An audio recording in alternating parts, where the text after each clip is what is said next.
महादेव, मानते स्थिति नियंत्रण से बाहर हुई, परंतु हमने अथक प्रयास किया। मान सूर्यदेव, अभी अभी आप ही ने तर्क दिया था ना कि मनुष्य में देवगुण होने चाहिए। ये हैं आपके देवगुण, जिन्हें अपनी सभा में आमंत्रित किया, उन्हीं के साथ द्वंद्व के लिए प्रस्तुत हो गए।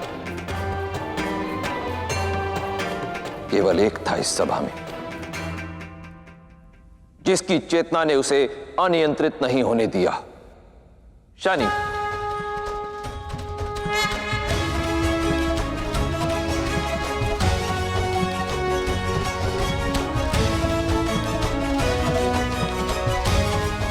मैं शनि के मत से सहमत हूं।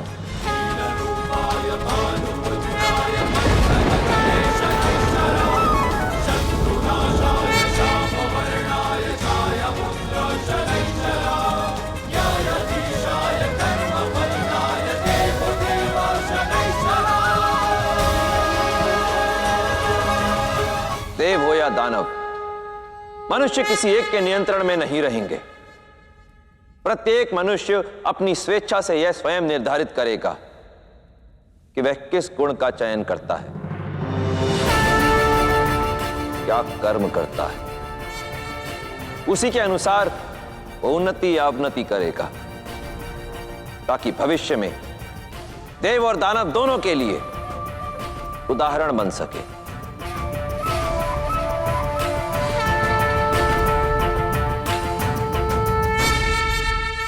उत्तम, अति उत्तम।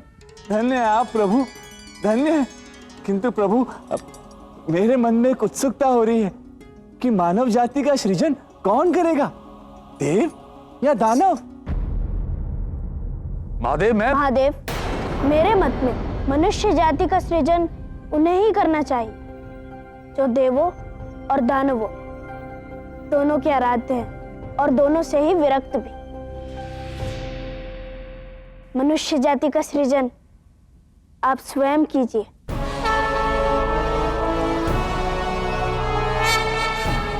उचित कहा शनि। इस अध्याय पर विराम मुझे ही लगाना होगा और एक नए अध्याय का प्रारंभ भी मुझे ही करना होगा।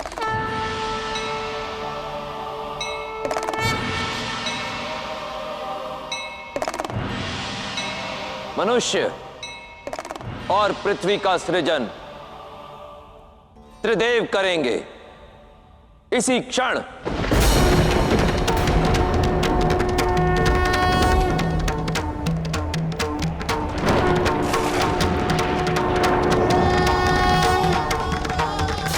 महादेव,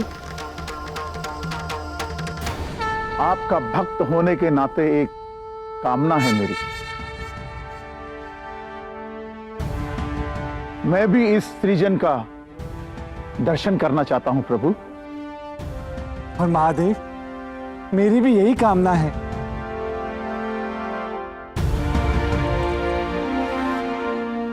महादेव, भक्त तो मैं भी आपका हूं प्रभु, और मुझे भी दर्शन करने हैं इस अलौकिक सृजन के।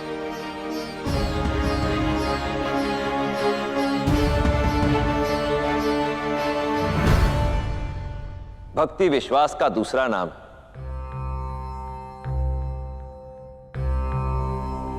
भक्ति याचना नहीं, श्रद्धा और विश्वास है कि उचित समय आने पर उचित प्रतिफल मिल जाएगा।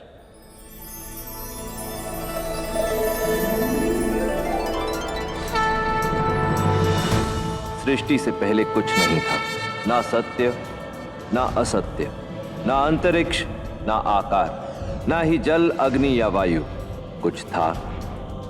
तो एक महाशून्य सृजन का यह चरण ब्रह्मांड के नाम से जाना जाता है। फिर उस शून्य में उभरा एक विचार, एक नाद जो होकर भी अदृश्य था, जिसका अस्तित्व होकर भी आकारहीन था। मैं शिव।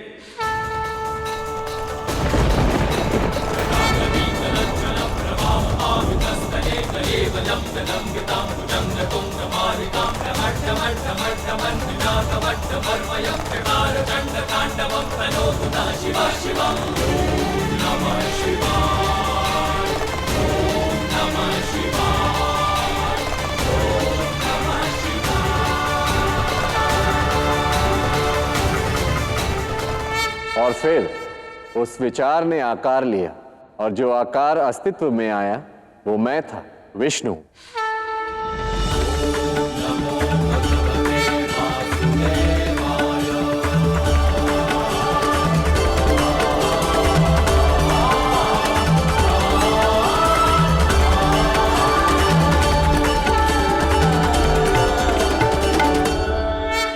नारायण के अस्तित्व में आने से सृजन को पहली बार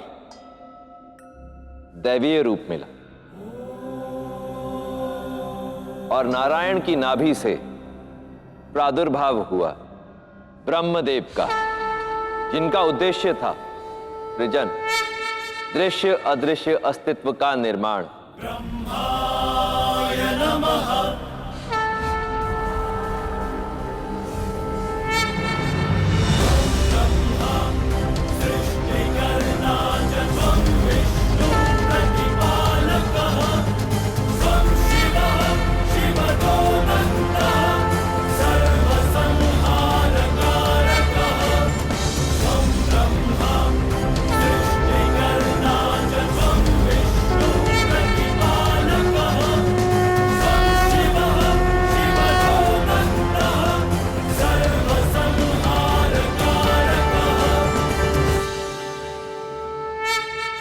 हम तीनों कहलाए त्रिदेव त्रिदेव त्रिदेव त्रिदेव त्रिदेव। भिन्न होकर भी एक थे, आकार भिन्न परंतु प्रयोजन एक। जिस प्रकार एक नए भवन के निर्माण के लिए चट्टान का टूटना आवश्यक है, उसी प्रकार एक नए सृजन के साकार होने के लिए एक विकार का होना भी आवश्यक है।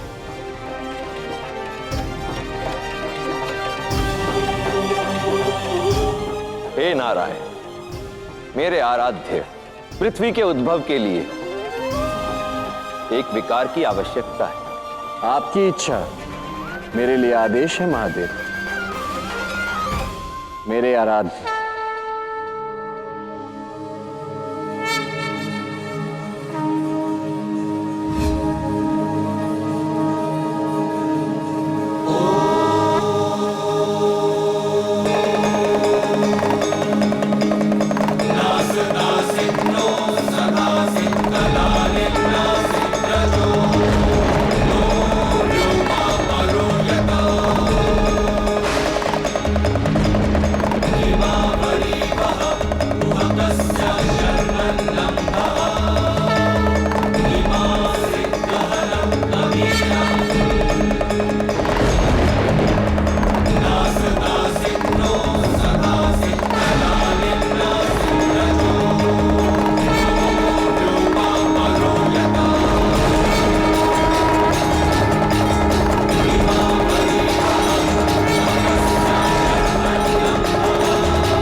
अतः सृजनम, सृजन का आवाहन है ये। अतः सृजनम।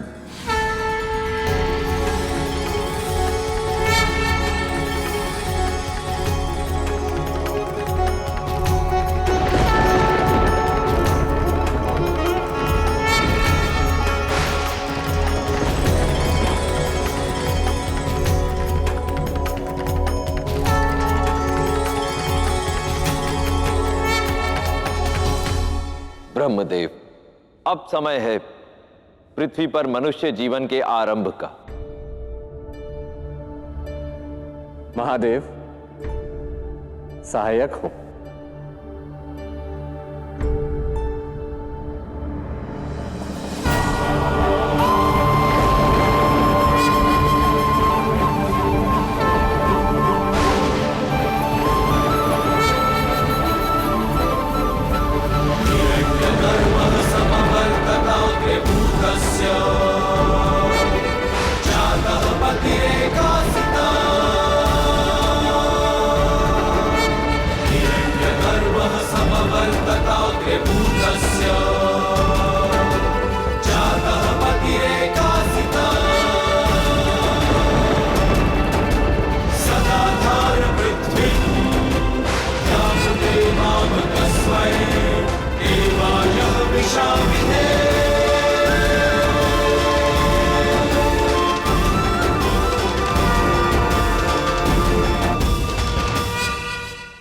अतः जीवनम मानव सृजनम।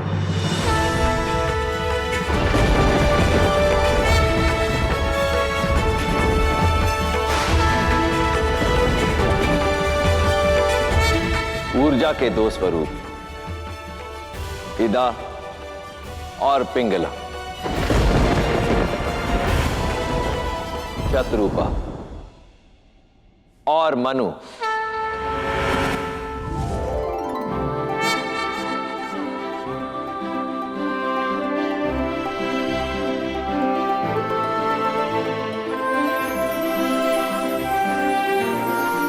मनु और शत्रुपा जीवन को नया आरंभ देंगे।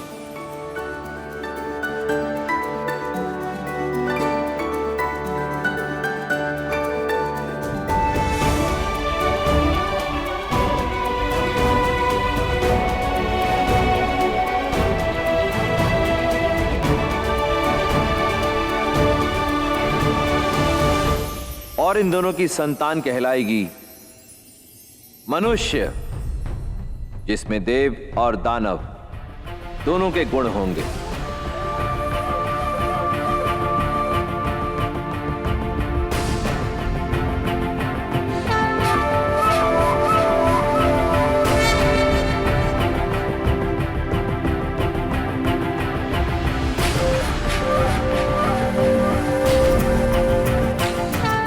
जैसा शनि ने कहा,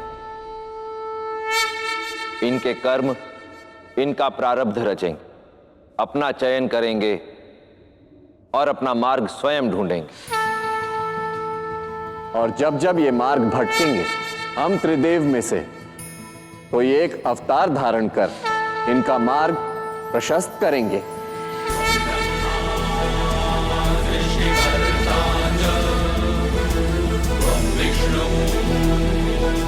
ताकि देव और दानव सीख सकें कि जीवन क्या है, उसका लक्ष्य क्या है और उस लक्ष्य को प्राप्त करने का उचित मार्ग क्या है।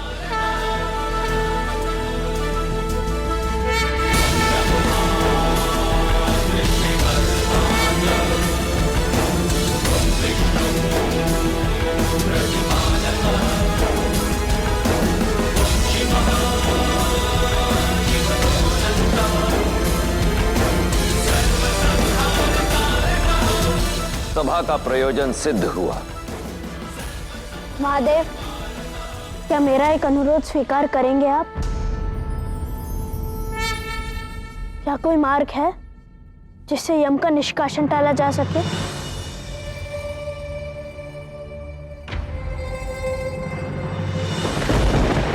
यम को पृथ्वी पर निष्कासित होना होगा।